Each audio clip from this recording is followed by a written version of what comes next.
বিসমিল্লাহির রহমানির রহিম। আজকে আসলাম আমি এখানে মইনুল ঘাট, যেটাকে বলে মিনি কক্সবাজার, নবাবপুর এটা পড়ছে। খুবই সুন্দর একটা জায়গা। তো এখানের মনোরম দৃশ্য, এই যে একটা ছোট একটা জাহাজ যাচ্ছে, একটু জুম করে দেখি।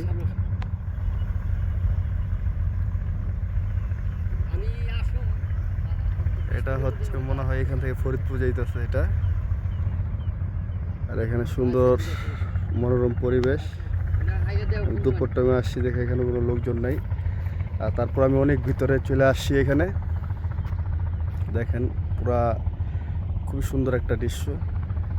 এটা হচ্ছে পদ্মা নদী। তো ওইখানে সম্ভবত আর্মিরা কাজ করতেছে, ওইখানেও যাব।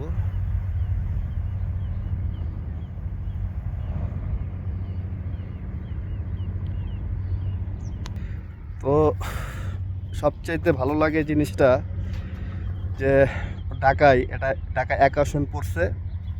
তো ঢাকার ভিতরে এত সুন্দর একটা জায়গা, যে গ্রাম্য পরিবেশ। ঢাকা এক আসন হইলে কি হইব, কিন্তু এটা ঢাকার মতো না, পুরাই গ্রাম। পদ্মা সেতু বা পদ্মা নদীর পাশে আছি। তো আমার মেয়েদের পরীক্ষা শেষ, এখানে ঘুরতে আসলাম আমার আত্মীয়র বাসায়। তো খুবই ভালো, এখানকার মানুষ খুবই আন্তরিক। এখানকার মানুষের অনেক ভালোবাসা পেলাম। গতকালকে আমরা একটা ওয়াজে অংশগ্রহণ করেছি, তো আমাকে অনেক সম্মান করেছে ওনারা। তো আপাতত এতটুকুই, পরে আবার আসতেছে।